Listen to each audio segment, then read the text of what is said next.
Will the Senator proceed and proceed under the rules, please? I'll always follow Senator Kennedy's advice. So I use the newspaper. Anita Hill, a former special assistant. Now, I think this is in the Washington Post dated Monday, September 9th, 1991, just shortly after she was contacted. Anita Hill, a former special assistant to Thomas at the Education Department and the EEOC, was particularly disturbed by Thomas's repeated public criticism of his sister and her children for living on welfare. It takes a lot of detachment to publicize a person's experience in that way, and a certain kind of self-centeredness not to recognize some of the programs that benefited you, said Hill, now an Oklahoma law professor. I think he doesn't understand people. He doesn't relate to people who don't make it on their own. Then it says in this article, if liberals considered him a traitor, conservatives within the administration suspected he was a closet liberal, Thomas said in a 1987 speech. Now, the reason I brought that up, Judge, is because basically what Hill said in that article was that, and what I've brought up, that she thought you had changed your political philosophy and that you had been for quotas and now you're against it. Now, my question is, just the day before the committee hearings began, she was one of your opponents, and that was before any of the charges were aired. Now, is political philosophy part of this problem?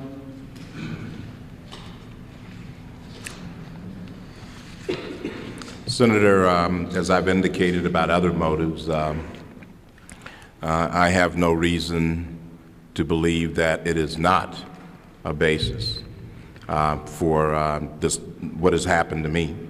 It is obvious. There's another comment, though, that I would like to make, and that is that there is no record to my knowledge, and I have no recollection of ever making the statement about my sister in any speeches. That was in one news article in December 16, 1981. The references with respect to changing my position on quotas, my position on quotas has been pretty much the same from a policy standpoint since the mid-1970s. And what is that? Well, I can let that go. Judge Thomas, I take it that she disagrees with you on your stand on quotas. She disagreed with me when she was on my personal staff on that issue, Senator. Is that a matter of some contention between you? I think in the instances, I think she would get a bit irate on that particular issue, as I remember it. Because she took the opposite position? That's right. She was for quotas? I think she was adamant about that position. Okay. Well, I think that's my recollection, Senator. Yeah, I think that needed to be brought up. Now, Judge, when the President asked you at Kennebunkport whether you and your family could take what would follow in the process, did you have any idea what you were going to have to, quote, take, unquote? Could you have guessed that some people, including people on this committee, people in the media, and others, would dredge up stories about drug use, wife beating, advocating Louis Farrakhan's anti-Semitism, lying about your neutrality in Roe versus Wade, sexual harassment, maybe even implications of other things. Did you think you'd have to face scurrilous accusations like those which you have refuted?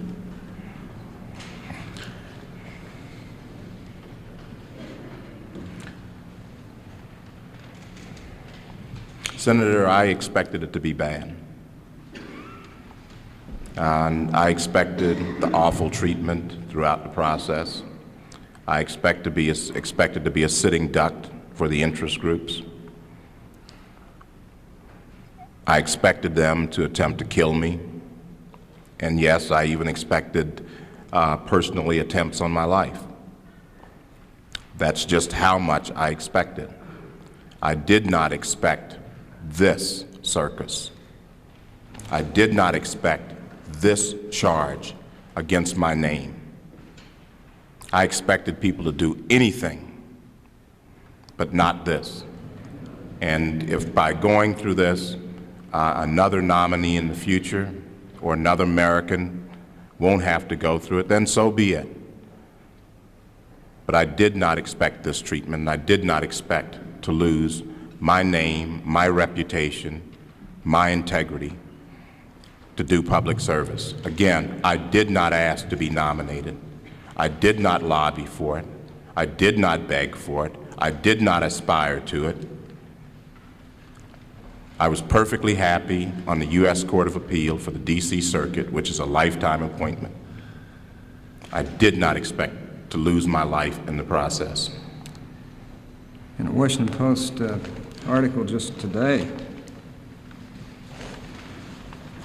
said that you said, and I recall you saying, you told reporters of reporters sneaking into my garage, interest group lobbyists swarming over divorce papers looking for dirt. I remember you said, this is not the American dream, this is Kafkaesque.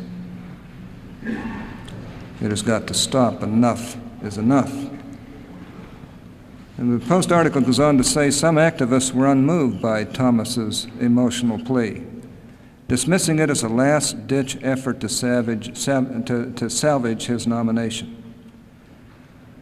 Quote, "The major groups don't have anything to apologize for," unquote, said one of the civil rights activists. He went on to say, quote, "The battle has been fought on policy and philosophy," unquote, although he acknowledged, quote, "it has taken a distressing turn." That turn, the article goes on to say, illustrates the increasingly symbiotic relationship between committee staffers, liberal interest groups, and the news media. It is a phenomenon that accelerated with the Reagan administration's attempts to ensure conservative domination of the judiciary in the 1980s. Many thought it reached its ultimate expression in the battle over the nomination of Robert H. Bork to the Supreme Court in 1987. But within days after President Bush announced Thomas's nomination, liberal activist groups began the search for ammunition they hoped could defeat him. An informal coalition that included Kropp, I suppose he's with People for the American Way, Kate Michelman of the National Abortion Rights Action League, Nan Aaron of the Alliance for Justice, and others began holding almost daily strategy sessions, at first restricting their probes to exposing what they viewed as his track record as a rigid Reagan administration ideologue. Kropp said that his organization, which had played a pivotal role in the Bork fight, I might add, they put ads in the paper. I accused them of 99, as I recall, errors in the ads. Never answered the accusations. Couldn't, really. But Kropp said that his organization, which had played a pivotal role in the Bork fight, assigned 4 full-time staffers, several interns, and 4 other field organizers to anti-Thomas activities. The group also filed Freedom of Information requests for copies and videotapes of all his public speeches and videotapes while he headed the Equal Employment Opportunity Commission in the Office of Civil Rights in the Department of Education. Naturally, they can do that if they want to, but these are only a few groups that are mentioned. There are literally hundreds, if not thousands, of groups in this area, and the groups, many feel, have taken over the process. And in the process, their ideology becomes more important than truth. It becomes more important than integrity. It becomes more important than ethics. It becomes more important than preserving people's reputations. It becomes more important than simple, basic decency to human beings. I think it was said best. Again, I cite Juan Williams's statement. He said, this desperate search for ammunition to shoot down Thomas has turned the 102 days since President Bush nominated him for a seat on the Supreme Court into a liberal's nightmare. Here is indiscriminate. Now, this is a journalist who is not particularly conservative, but nevertheless a great journalist. Here is indiscriminate. Didn't quite mean it the way some have taken it. He is a great journalist, and I mean that. I don't know how people take that implication, but I mean that. Tell him his name. Juan Williams. Here is indiscriminate. He's describing this desperate search for ammunition. Here is indiscriminate, mean-spirited mudslinging supported by the so-called champions of fairness. Liberal politicians, unions, civil rights groups, and women's organizations. They have been mindlessly led into mob action against one man by the Leadership Conference on Civil Rights. Moderate and liberal senators operating in the proud tradition of men such as Hubert Humphrey and Robert Kennedy have allowed themselves to become sponsors of smear tactics that have historically been associated with the gutter politics of Lee Atwater or crazed right-wing self-promoters like Senator Joseph McCarthy. During the hearings on his nomination, Thomas was subjected to a glaring double standard. Now, for those of you who laughed, why is it that Juan Williams is one of the few who's pointed out this glaring double standard? Laugh at that. Laugh at that. Because that's what I'm talking about here. I'm not talking about liberal and conservative politics. I'm talking about decency. I'm talking about our country, America. Thomas was subjected to a glaring double standard. I've never seen it worse. Never. When he did not answer questions that former nominees David Souter and Anthony Kennedy did not answer, he was pilloried for his evasiveness. One opponent testified that her basis for opposing him was his lack of judicial experience. She did not know that Supreme Court justices such as liberal icons Earl Warren and Felix Frankfurter, as well as current Chief Justice William Rehnquist, had no judicial experience before taking a seat on the High Court. There's a lot more that could be said, but he says a very interesting paragraph, and I think it does sum it up. He said, this slimy exercise, orchestrated in the form of leaks of an affidavit to the Leadership Conference on Civil Rights, is an abuse of the Senate confirmation process, an abuse of Senate rules, and an unforgivable abuse of a human being named Clarence Thomas. Laugh at that. Everybody here knows what I'm talking about. Everybody here. People have tried to make this, have tried to make sexual harassment the only issue here. Now, sexual harassment is ugly. It's unforgivable. It's wrong. It's extremely destructive, especially to women, but to men too. Sexual harassment should not be allowed.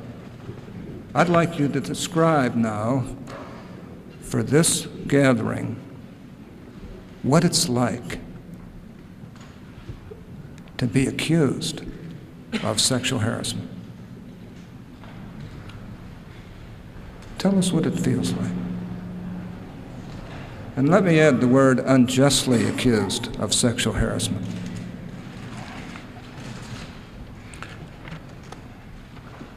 Senator, as I have said throughout these hearings, the last 2.5 weeks have been a living hell.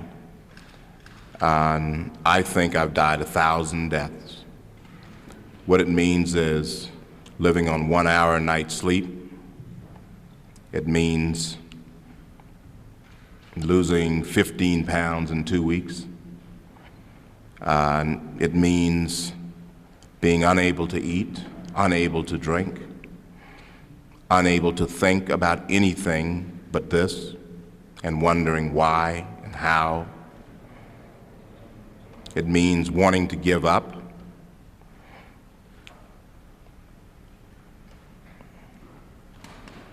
It means losing the belief in our system, in this system and in this process.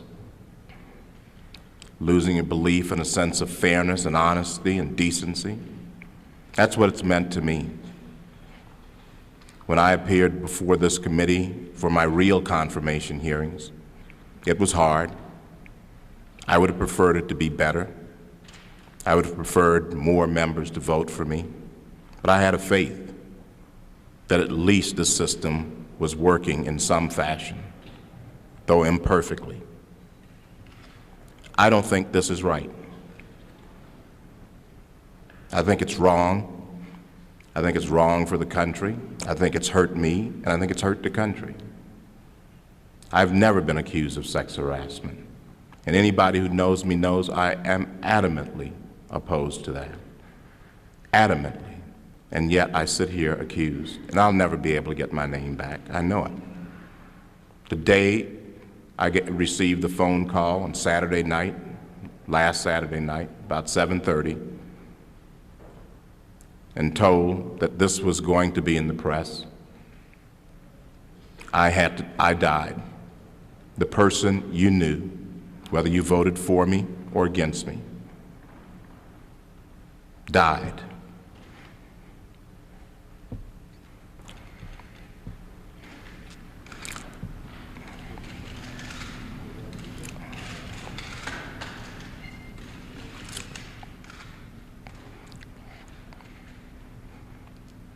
My view is that that is an injustice. Now, Judge, I thought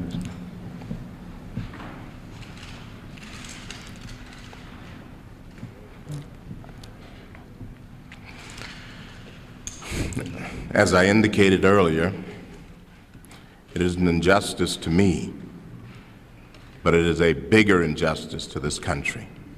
I don't think any American, whether that person is homeless, whether that person earns a minimum wage or is unemployed, whether that person runs a corporation or small business, black, white, male, female, should have to go through this for any reason. The person who appeared here for the real confirmation hearings believed that it was okay to be nominated to the Supreme Court and have a tough confirmation hearing. This person, if asked by George Bush today, would he want to be nominated, would refuse flatly and would advise any friend of his to refuse. It's just not worth it. Judge, you're here, though. Some people have been spreading the rumor that perhaps you're going to withdraw. What's Clarence Thomas going to do? I'd rather die than withdraw. If they're going to kill me, they're going to kill me.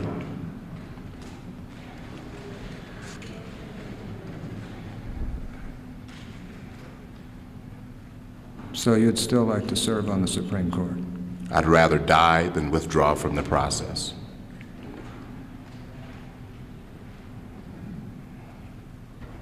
Not for the purpose of serving on the Supreme Court, but for the purpose of not being driven out of this process. I would not be scared. I don't like bullies.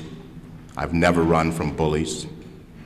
I never cry uncle, and I'm not going to cry uncle today, whether I want to be on the Supreme Court or not.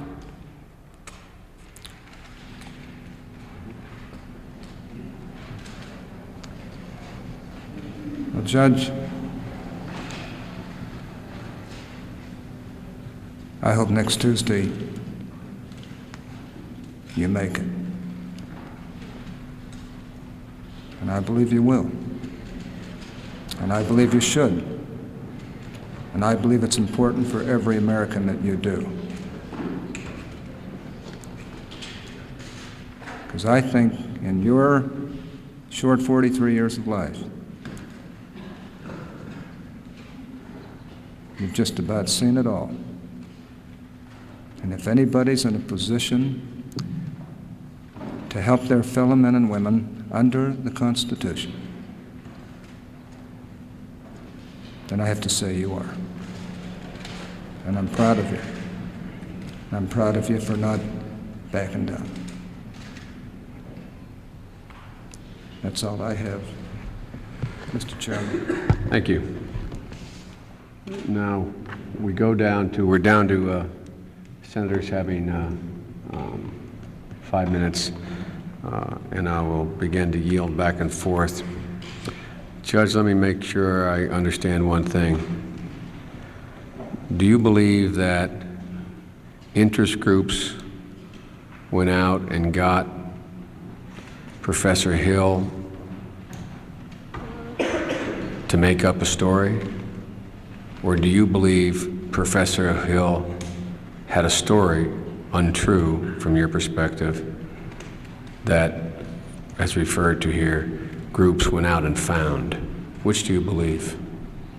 Senator, I believe that someone, some interest group, I don't care who it is, in combination, came up with this story and used this process to destroy me. Got Professor Hill to make up a story. I believe that in combination, this story was developed or concocted to destroy me. With Professor Hill? I mean, that's a critical question. Are you saying with Professor Hill that a group That's just my view, Senator. I know, I'm trying to make sure I understand There's no details to it or anything else. The story developed. I do not believe the story is not true. The allegations are false. And my view is that others put it together and developed this. And put it in Professor Hill's mouth? I don't know. I don't know how it got there. All I know is that the story is here, and I think it was concocted. Well, Judge, I know you believe that, and I am not here to be able to or attempt to, at this moment, refute that. There has been an assertion that has just been made, and I wanted to know whether you had agreed with it, that it's important for us to keep our eye on the ball here. Either Professor Hill had a story that she told someone and it was taken advantage of by being leaked. That's one thing. She says that. And the other story that seems to be being painted now, not by you, I'm asking what you believe, is that a group sat down, decided to make up a story, and found a willing vessel in Professor Hill and got her to say it. Now, they are fundamentally different things in terms of culpability. Senator, those distinctions are irrelevant to me.